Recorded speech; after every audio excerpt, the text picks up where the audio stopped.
This is the full automatic steel ball production process.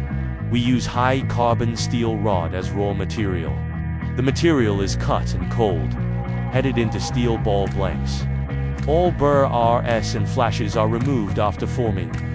Then the balls enter the induction heating furnace. Medium frequency heating, quenching and tempering are completed automatically. Heat treatment improves hardness and wear resistance. Internal stress is fully eliminated after precision grinding and strict quality inspection. All qualified steel balls are cleaned and anti-rust processed. The whole line is energy saving, high efficiency and stable quality.